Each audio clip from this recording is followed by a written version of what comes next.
Bonsoir tout le monde, bienvenue à notre séance régulière du 14 juillet 2020, 20h. Comme vous pouvez le constater, le port du masque va être imposé par le gouvernement du Québec à partir de samedi. Donc, pour cette raison, la Ville de Mercier va attendre le décret ministériel plutôt que de l'imposer à partir de demain matin pour éviter la confusion entre les différentes normes qui auraient pu être dans notre règlement versus ce qui va être dans le décret ministériel. Ceci étant dit, vous constatez qu'on a des plexiglas, je ne sais pas si c'est comme ça qu'on l'appelle, qui séparent chacun des individus. Donc, pour cette raison, maintenant qu'on est assis et qu'on a des plexiglas, on va pouvoir enlever notre masque pour ceux qui souhaitent l'enlever. Voilà. Alors, prenez note que nous allons rajouter un point à l'ordre du jour qui va être le 12.4, fin de la suspension des frais d'intérêt, qu'on va reporter le point 14.3. Voilà, donc est-ce que j'ai un proposeur pour l'adoption de l'ordre du jour? J'en fais la proposition. Proposé par M. Drolet, appuyé par M. Roy. Tout de suite, je vous dis, si vous avez des questions à nous poser, je vous invite à les inscrire directement sur la page Facebook de la Ville. On va pouvoir y répondre à la fin de la réunion. Et si vous préférez le faire verbalement, nous avons quelqu'un qui va prendre votre appel au 450-691-6090 au poste 264. Donc, voilà, et la question va nous être transmise et on pourra y répondre à la fin de la réunion. Voilà, donc le 6.1, c'est l'adoption du procès-verbal des séances extraordinaires du 16, 23, 29 juin et du 7 juillet, ainsi que de la séance ordinaire du 9 juin. Le 8.1, c'est le dépôt du procès-verbal de correction pour la résolution 2020-06-301. Le 8.2, c'est demande au ministère des Transports l'interdiction de stationnement montée Saint-Isidore. Le 8.3, modification du règlement d'emprunt 2020-985. Le 9.1, c'est le dépôt de la mairesse du rapport relatif à l'interdiction d'arrosage. Le 9.2, remerciement direction de la santé publique Montérégie, Sismo Montérégie-Ouest. Le 10.1, c'est fin d'emploi, employé matricule 874. Le 12.1, c'est un avis de motion pour le règlement modifiant le règlement 2019-980 concernant les modalités de dépôt d'une demande de révision de l'évaluation foncière et le versement de la somme d'argent exigible lors du dépôt. Le 12.2, c'est le dépôt des états financiers au 31 décembre 2019 et le rapport des faits saillants de l'année 2019. Le 12.3, c'est l'adoption des comptes à payer pour la période du mois de mai, du 30 mai au 4 juillet. Le 12.4, c'est fin de la suspension des frais d'intérêt. Le 13.1, c'est l'octroi de contrat, appel d'offres 2020-11 TP, location et cueillette de conteneurs.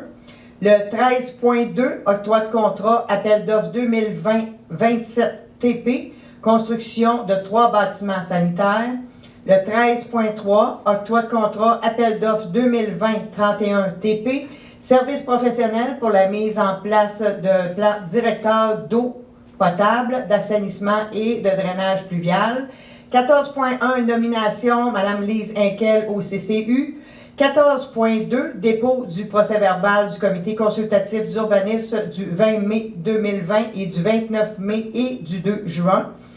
14.3 est retiré. Le 14.4, demande de PIA visant l'agrandissement d'une résidence unifamiliale isolée et l'ajout d'un garage attenant au 17C rang Saint-Charles. Le 14.5, demande de dérogation mineure 2020-10 concernant le 17C rang Saint-Charles.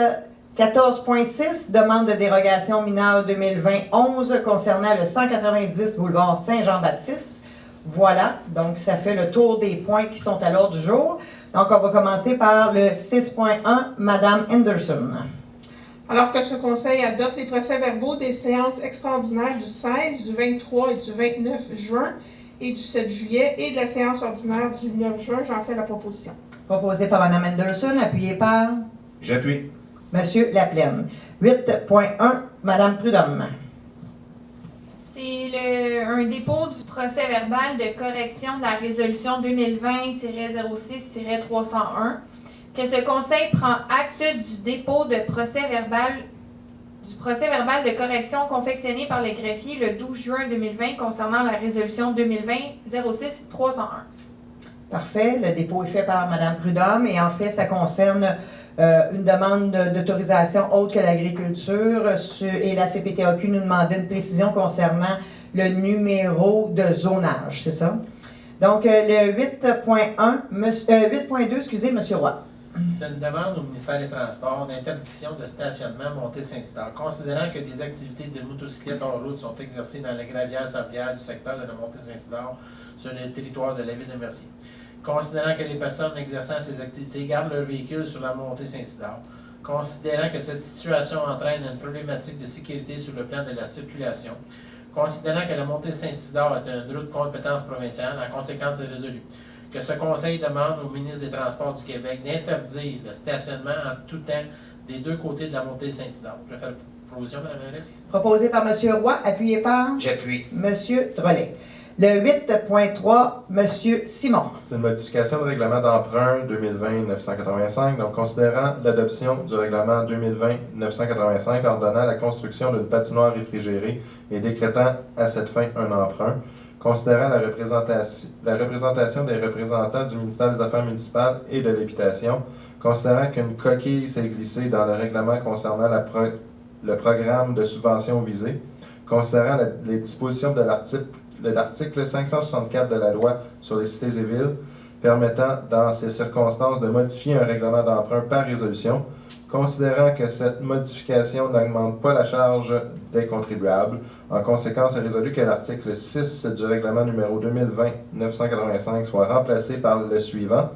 Le Conseil affecte au paiement d'une partie ou de la totalité du service de dette toute subvention payable sur plusieurs années. Le terme de remboursement de l'emprunt correspondant au montant de la subvention sera ajusté automatiquement à la période fixée pour le versement de la subvention, notamment une contribution financière en vertu du programme d'aide financière aux infrastructures récréatives et sportives. Donc, j'en ferai la proposition. Proposé par M. Simon, appuyé par J'appuie. M. Laplaine. En fait, c'est juste le nom du programme qui c'était pas le bon qui avait été inscrit dans le règlement d'emprunt. Il faut qu'on ait accès à la subvention. Donc, le 9.1, je fais effectivement le dépôt du rapport concernant l'interdiction d'arrosage. Dépôt fait. Le 9.2, M.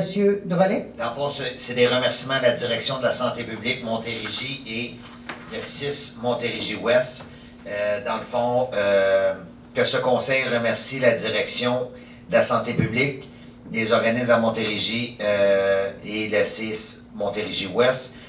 Que ce conseil remercie plus spécifiquement ces deux organismes pour le déploiement rapide, que ce conseil souligne le travail exceptionnel de chacun des membres des équipes présentes lors du déploiement et que ce conseil souligne la rapidité de déploiement. J'en fais la proposition. Proposé par M. Drolet, appuyé par Appui. Mme Prudhomme. Et effectivement, c'est très remarquable la rapidité et le service qui a été rendu à notre communauté et à la communauté de Mercier, mais de la région concernant les deux cliniques. Là, vraiment, ça a été ça accroche, comme on dit. Vraiment. Là. Donc, on va y aller maintenant avec le 10.1, M. Roy. C'est une fin d'emploi, matricule 874. Que ce conseil prenne acte et confirme la suspension de l'employé matricule 874 sans traitement. Que ce conseil prenne également acte des motifs justifiant cette suspension. Que ce conseil mette fin à l'emploi de l'employé matricule 874, que lui soit versé une indemnité d'une semaine de travail à titre de préavis de départ. J'en fais la proposition, Mme la mairesse. Proposé par M. Roy, appuyé par J'appuie. M. Simon. Maintenant, le 12.1, M. Laplaine. Donc, c'est un avis de motion. Je, Martin Laplaine, conseiller municipal, donne avis de motion qu'un règlement modifiant le règlement concernant les modalités de dépôt d'une demande de revision de l'évaluation foncière et le versement de la somme d'argent exigible lors du dépôt sera adopté lors d'une séance ultérieure. De plus, je, Martin Laplaine, conseiller municipal, dépose et présente le projet du dit règlement. Et toute personne peut en obtenir copie auprès du responsable de l'accès aux documents de la Ville. Donc, je fais l'avis de motion. Avis de motion donné par M. Laplaine. Le 12.2, on va demander à Mme Marie-Ève Hull, qui est notre directrice des finances, de faire état des finances au 31 décembre 2019. Et par la suite, Mme Anderson en fera le dépôt officiel. Bonjour, donc je vais vous présenter... Est-ce qu'il est ouvert, votre micro, Mme? Oui, je pense que oui. Oui, OK. Je vais vous présenter les faits saillants pour le rapport financier 2019. Nous avons eu un surplus de 1 575 914 qui est composé de revenus de 19 626 638 des dépenses et affectations pour 18 50 724 ce qui était composé aussi de recettes supplémentaires de 756 638 et une économie de dépenses de 879 276, ce qui amène notre surplus accumulé à 2 48 858. Ensuite, notre dette long terme est maintenant à 13 532 000 comparativement en 2018 que c'était de 10 438 900. Le fonds de roulement, il y a un montant disponible de 180 925 000 sur 700 000. Ensuite, le fonds de parc et terrain de jeu, montant disponible de 150 391.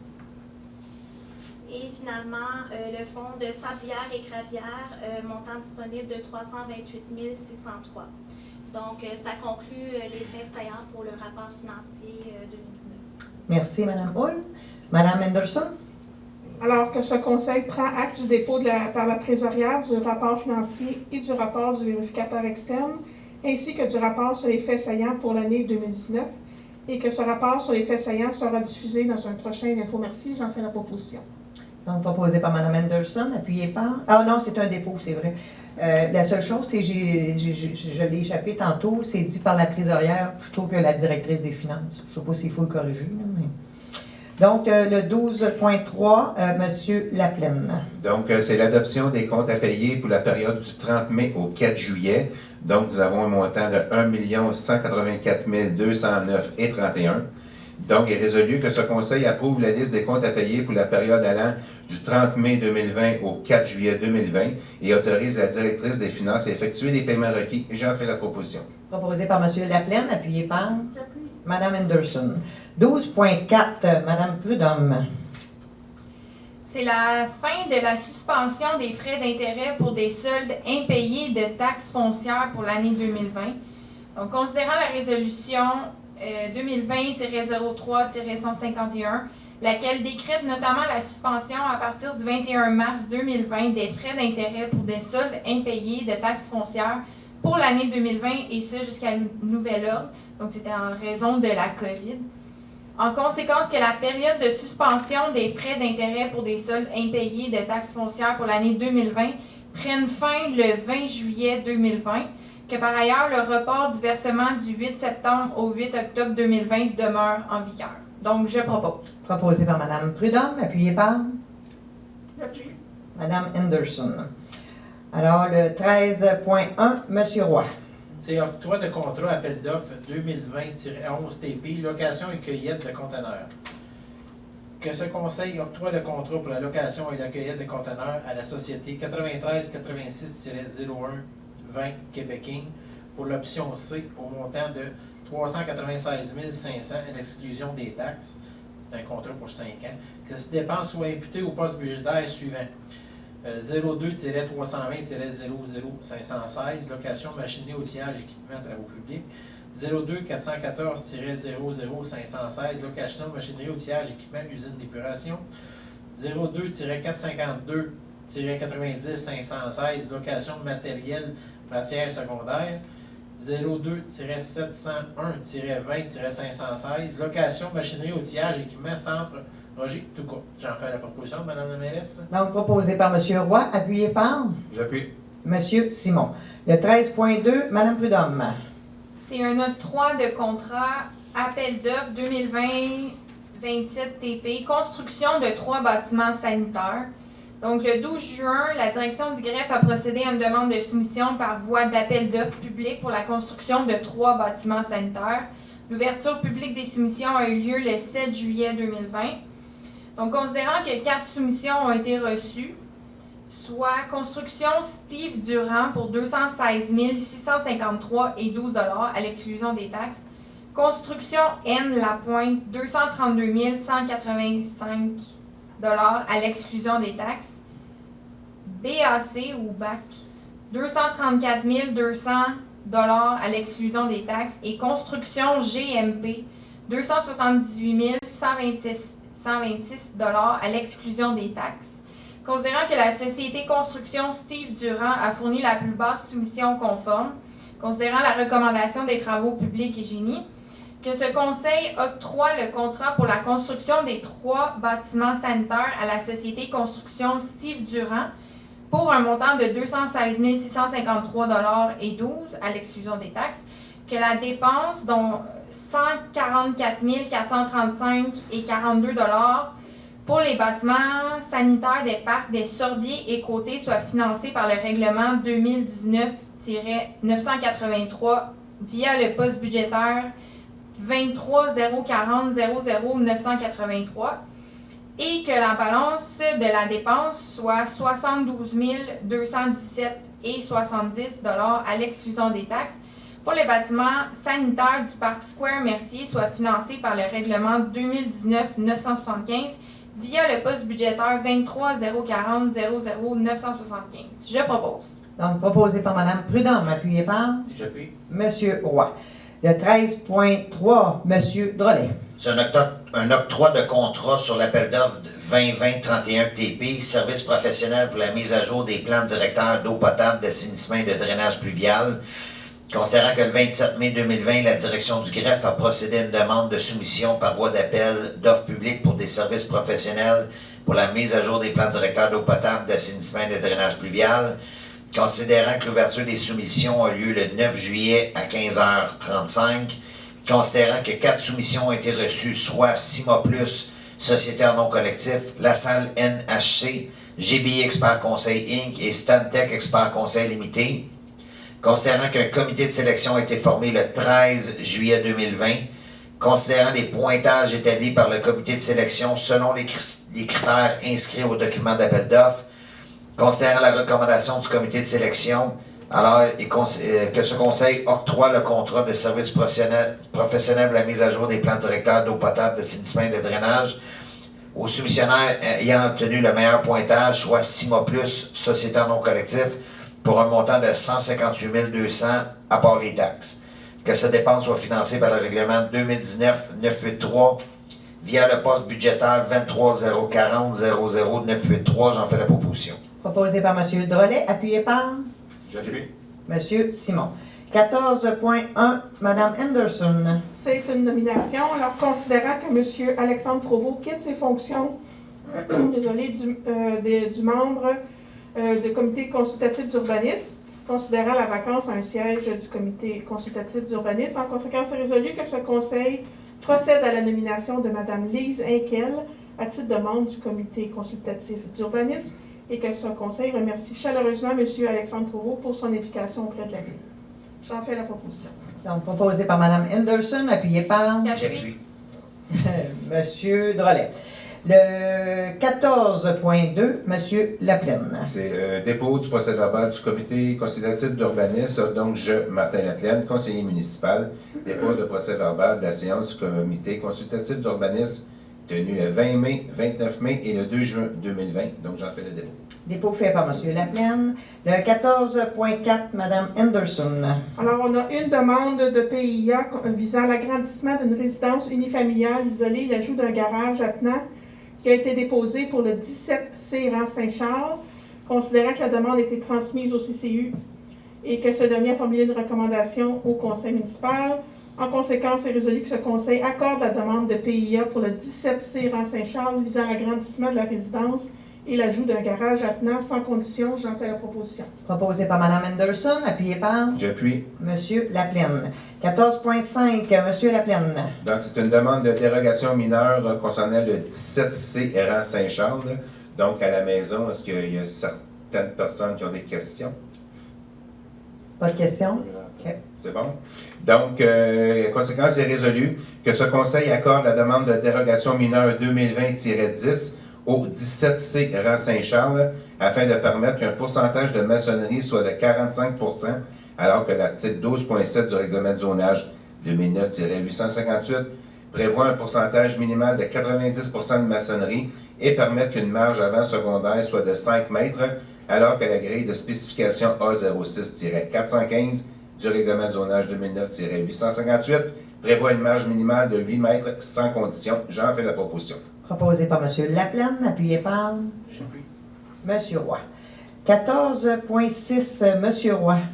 C'est une demande de dérogation mineure 2020-11 concernant le 190 boulevard Saint-Jean-Baptiste. Est-ce qu'on a des questions? Pas de questions. Pas de questions?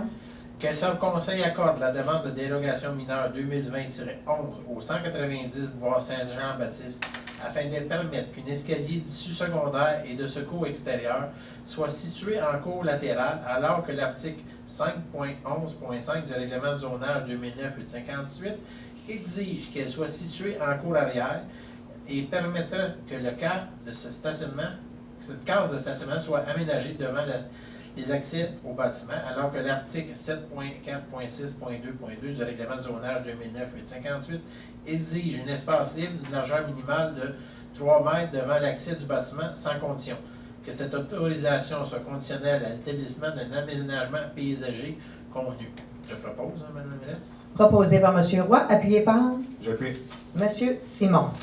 Donc, ça clôt la séance régulière. Maintenant, on va y aller avec la période d'intervention des membres du Conseil. Madame Prudhomme? Merci beaucoup à vous d'être là, de nous écouter. Je viens juste faire une petite mention spéciale que vous recevrez sous peu un bulletin d'information sur l'eau potable. Très bien fait. Nous allons vous proposer des mesures intéressantes à adopter qui collectivement peuvent aider à sauver notre eau et faire attention. Donc, je vous invite à le regarder et participer le plus possible. Il ne faut pas oublier qu'on est très chanceux ici d'avoir accès à l'eau potable comme nous avons. C'est pas la même chose dans d'autres pays, d'autres villes. Donc, c'est important de faire attention. Puis, continuer d'être vigilant avec toutes les mesures qui sont recommandées en lien avec le COVID, comme vous faites déjà. Donc, continuez comme ça. Merci. Merci. Mme Anderson? J'ai pas de commentaire. Pas de commentaire. M. Roy? Moi, j'ai un commentaire. Malgré l'appui reçu des derniers jours, on est juste à 48 mm depuis le mois de mai d'eau tombée sur notre belle ville de Mercier. L'interdiction d'arrosage est encore en vigueur. Continuez à économiser l'eau, c'est pour le futur, c'est pas juste pour le présent, mais c'est très important de la garder pour la consommation, pas arroser les pelouses pour rien. Puis un autre mot aussi, je voudrais féliciter Sylvie Aubinet. Samedi, avec quelques bénévoles, il a terminé la construction du congélateur pour les marmitons. Moi, j'ai pas été capable d'être disponible, j'étais au travail, mais j'ai travaillé journée-là, je sais la chaleur qu'il faisait, puis il n'y a plus qui nous a tombé dessus. Là. Fait que, un gros bravo à lui et son équipe, parce que c'était vraiment pénible, puis c'est des bénévoles en plus. Moi, j'ai été chanceux, je travaillais, j'étais payé, mais les bénévoles, les autres, c'est des bénévoles. Fait qu'un gros merci aux bénévoles qui ont participé, et à Sylvie qui s'est occupé du projet. Merci beaucoup. Merci. Monsieur Laplaine? Oui, j'ai 2 petits points. Donc, l'achat local, je reviens souvent avec cette intervention. Je pense que c'est important qu'on appuie nos commerçants locaux. Ils sont toujours là quand on a besoin. Fait que là, c'est à nous aujourd'hui de leur rendre l'appareil. Donc, l'achat local est très, très, très, très important. Aussi, je leur remercie aussi les bénévoles des organismes sportifs. On sait que c'est pas évident de mettre en place des mesures pour la COVID pour faire jouer nos jeunes, nos citoyens. Donc, c'est une surcharge de plus pour eux. Puis, les camps, ils ont déjà commencé. Donc, vraiment, là, coup de chapeau et bravo aux bénévoles et aux membres des conseils d'administration. Merci.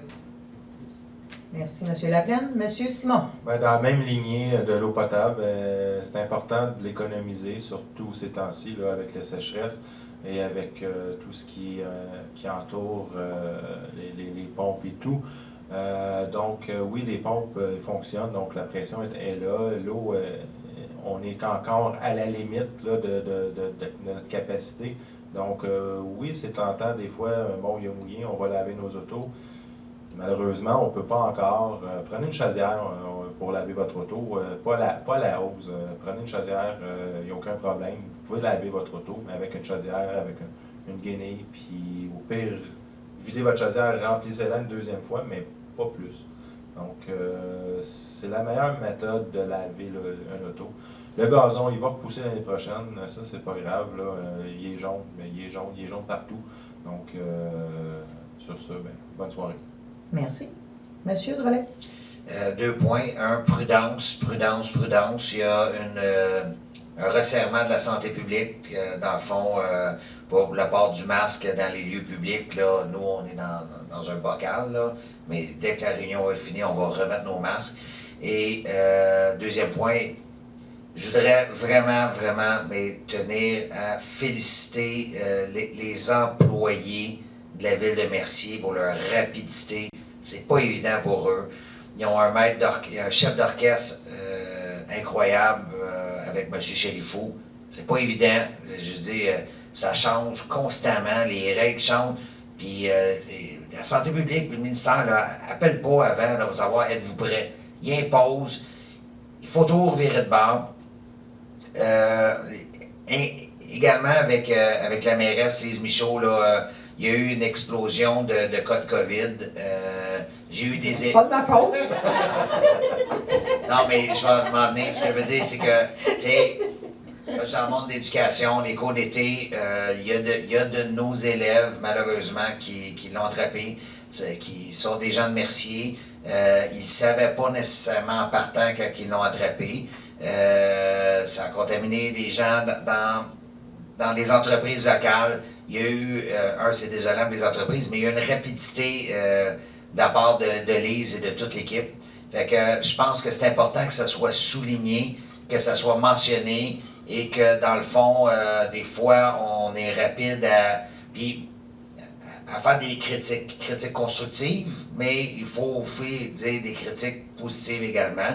Donc, félicitations à Lise et félicitations à M. Chalifou et à toute votre équipe, là. Rentrer en overtime, faire du ménage, faire rentrer après ça, désinfecter les enfants des garderies rentrent, boum, c'est après ça, changer de place, désinfecter le nouvel endroit, on redésinfecte, c'est un capharnaüm, mais félicitations, jamais on entend les employés chialer, en tout cas, ben, ils sont pas venus me le dire à moi, fait que félicitations, mais félicitations vraiment de haut en bas. Okay, à tous les employés. Fait que c'était mon petit mot à moi. Parfait, merci. Monsieur Chalifou, avez-vous quelque chose à... Non, rien. Oui, bon, il y a toute la semaine pour parler, c'est pour ça que là, il ne veut plus parler. Monsieur Ferland? Tout est beau. Bon, pour ma part, effectivement, prudence concernant les règles sanitaires avec la COVID-19, on ne le dira jamais assez. En lien avec ça, on a la ville, on a décidé de faire un appel d'offres, demander des prix pour des masques comme ceux-ci. On a offert et on offre aussi à nos commerçants, on a commencé mais on n'a pas terminé, la possibilité d'avoir des prix parce qu'on a fait une demande de prix d'achat regroupé. Donc, pour les commerçants qui ont moins un gros pouvoir d'achat pour des types de masques comme ça, la Ville de Mercier a demandé des prix et on les a à 38 sous le masque, ce qui est quand même très intéressant pour les commerçants. Donc, tous ceux qui sont intéressés à pouvoir bénéficier de ce prix, parce que c'est un regroupement, je vous invite à nous contacter au guichet unique au 450-691-6090 au poste 1 et ça nous fera plaisir de vous donner les détails, comment on va fonctionner là-dedans. Toujours en lien avec la COVID, la date m'échappe, mais il va y avoir une autre journée de 16 juillet. Il va y avoir une journée de dépistage pour de la santé publique à Châteauguay. Donc, s'il y en a qui sont intéressés, je vous invite à regarder très attentivement. C'est le 16 juillet, c'est à Châteauguay, sur le boulevard Saint-Francis. Ensuite, toujours en lien avec ça aussi, on encourage l'achat local, évidemment. Tu sais, les gens, ils sont un peu craintifs d'aller dans les commerces, c'est avec raison, mais en même temps, il faut souligner que c'est pas juste à Mercier qu'il y a eu des cas, il y en a eu dans toute la grande région métropolitaine, incluant Mercier évidemment, mais ce que je dois souligner, c'est le courage et la rapidité de nos commerçants de dire on se prend en main, on est proactif, on ferme, on désinfecte, on met en quarantaine ceux qui doivent être en quarantaine et on réouvre de façon sécuritaire. Et ça, je dois leur lever mon chapeau parce que ce sont des décisions courageuses, mais qui font en sorte que la sécurité de nos citoyens est beaucoup mieux assurée de cette façon-là que de dire on dit rien, puis on va espérer en se croisant les doigts qu'il ne se passera rien. Voilà, toujours en lien encore une fois avec la COVID-19, mais là, dans cette fois-ci, j'ai des gens qui m'appellent pour me dire les délais de livraison, de livraison de permis pour des rénovations, des agrandissements, des constructions diverses sont longs. J'ai envoyé à l'urbanisme, puis j'ai pas de réponse, j'ai pas de suivi. Je veux juste que vous sachiez que quand le déconfinement est arrivé, on dirait qu'il y a eu un raz-de-marée qui est arrivé dans le département de l'urbanisme. Il y a eu des demandes, vraiment beaucoup. On a une équipe, il n'y a personne qui a fait du télétravail là-dedans. Les gens sont là, sont sur place, ils travaillent, mais à cause de l'ampleur de la quantité des demandes qui sont rentrées, il y a un délai à peu près de 12 jours à 15 jours avant qu'on puisse traiter les dossiers. Donc, je vous demande d'être conciliant, d'être compréhensif parce que c'est un peu hors de notre contrôle. La demande est trop forte pour notre capacité. Tout de suite après le déconfinement, c'est ce qui est arrivé. Donc, je vous demande d'être indulgent. Et je vais terminer en disant, j'offre mes sincères sympathies à la mère et à la famille et aux proches des deux petites filles qui sont décédées la semaine passée dans des circonstances assez nébuleuses et dramatiques. Alors, j'offre mes sympathies à la mère et à toute la famille et l'entourage. Donc voilà, ça complète mon intervention. Monsieur Langto, est-ce qu'on a des questions des citoyens? Madame Michaud, juste 2 petites secondes. Oui. Juste pour, tu sais, lorsqu'on parlait de prudence, l'information n'a pas été confirmée, mais à chaque fois qu'il y a une entreprise ferme, je pense que le gouvernement oblige, c'est une compagnie spécialisée, désinfecter l'entreprise, c'est 1 000 Ça dépend de la grandeur de l'entreprise. C'est ça. Fait que si jamais tu es obligé de la fermer 17 fois parce que ben, c'est 17 000 que ça peut coûter, puis que ben, éventuellement c'est le consommateur qui paye ça parce qu'il y a quelques personnes qui ne sont pas prudentes. Fait que je pense que le masque va être c'est très pertinent. En lien avec ça, tantôt c'était écrit dans la résolution, mais je pense pas que ça a été lu.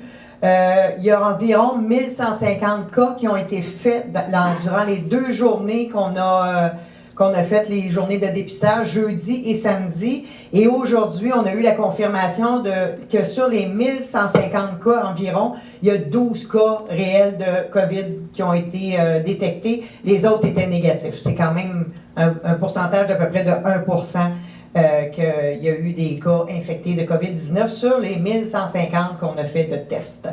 Voilà, donc Monsieur Langto. Pour l'instant, 2 questions. Alors, les 2 sont de Jen Noël. La première, plus une demande, mettre lampadaire, solaire ou pas, pour la boîte aux lettres, coin rue des Ormes et rue des Chênes. Il n'y a aucune lumière, vie, et on ne voit rien quand il fait noir. OK. Bien, cette demande va être prise en considération, mais il faut toujours être conscient que les boîtes aux lettres, c'est pas municipal, c'est fédéral. Et de mettre, ça dépend de l'investissement que ça demande pour le faire, mais l'analyse va être faite, puis on va voir la possibilité de le faire. Deuxième question de la même citoyenne. Est-ce que vous avez pensé à un parc à chiens clôturé bientôt sur le territoire? Eh bien oui, on peut le dire qu'on est en train de travailler le dossier avec un commerçant de la place qui nous offre de façon gracieuse et très généreuse un espace pour avoir un parc à chiens. Donc les plans sont faits et on est en appel d'offres ou en tout cas en demande de prix pour les clôtures pour installer et tout. Donc on s'en vient, soyez patients encore, mais on s'en vient avec quelque chose effectivement. Parfait. Et dernier, qui est plus un commentaire, je dirais, c'est Mireille Benoît. Vraiment, bravo à vous tous. Ben, merci beaucoup. Alors, je me demandais, il n'y a pas d'autres interventions, M. Lonto? C'est terminé? OK. Donc, ça me prendrait un proposeur pour la levée de la réunion. Je la propose. Proposé par M. Drolet, appuyé par J'appuie. M. Laplaine. Alors, merci beaucoup tout le monde et bonne fin de soirée. Merci.